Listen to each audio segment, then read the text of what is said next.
Avez-vous remarqué ce qui traverse les lunettes de ce monsieur? Pensez-vous possible de tenir sans oxygène pendant 30 minutes? Ou même d'être enseveli et enfermé dans une voiture pendant 60 jours? Installez-vous bien, aujourd'hui nous allons découvrir ensemble 10 personnes qui ont survécu à l'impossible. Un beau jour de 1945, une jeune femme du nom de Betty Lou Oliver se trouvait à l'Empire State Building. Cette dernière travaillait pour une entreprise d'ascenseurs et était donc en mission dans le gratte-ciel. Mais Betty Lou ignorait ce qui l'attendait ce jour-là à l'intérieur de ce building.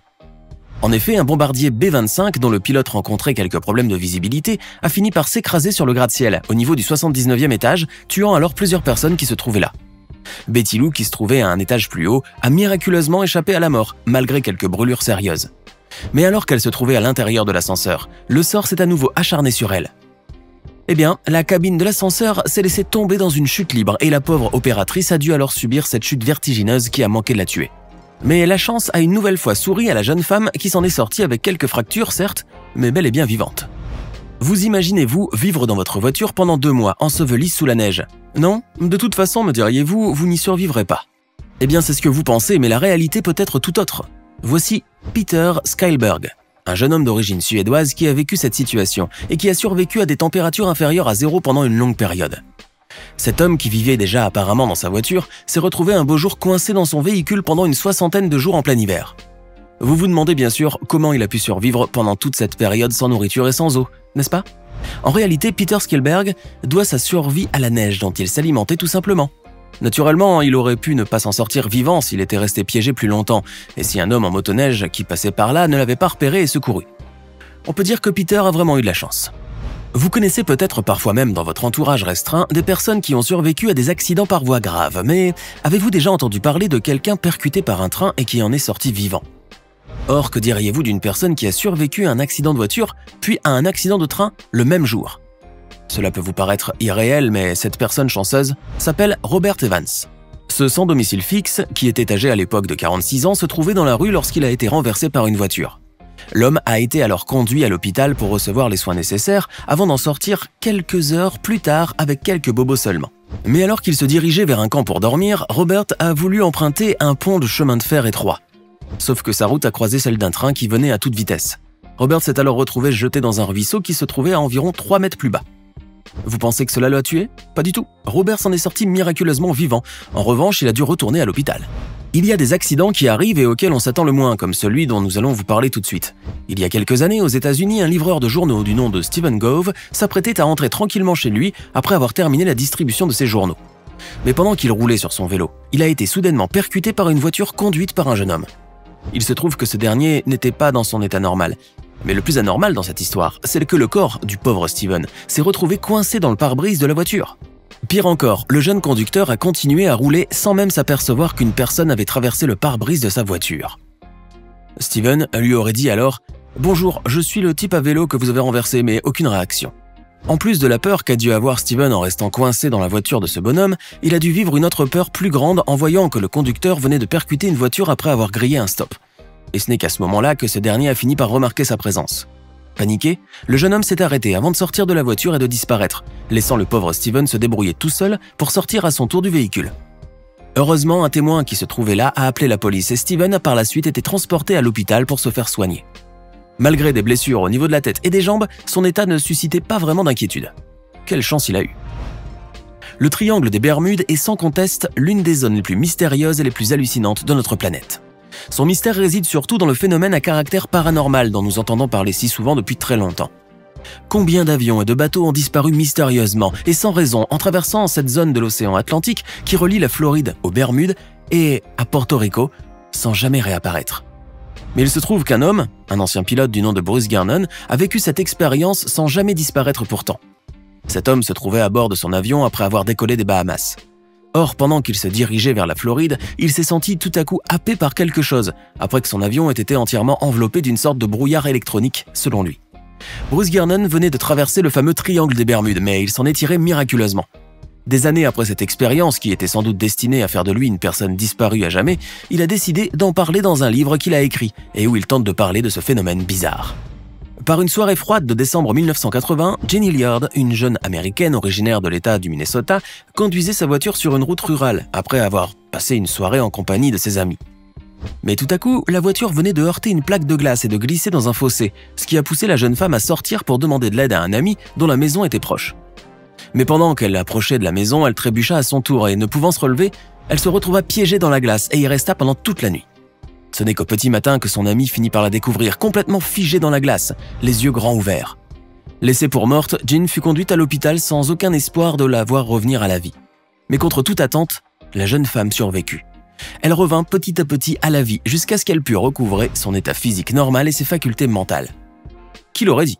Rester 6 heures congelée dans la glace puis retourner à la vie, comme si de rien n'était, ne peut être qualifié que de miracle.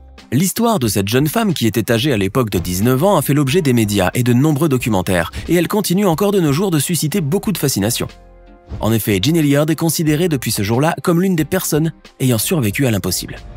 Ellen Klaben, une jeune américaine originaire de Brooklyn, se trouvait à bord d'un avion un beau jour de 1963. Seule passagère de cet avion qui avait décollé de l'Alaska, la jeune femme ne s'attendait pas à ce que l'appareil s'écrase. Et pourtant, c'est arrivé dans le Yukon.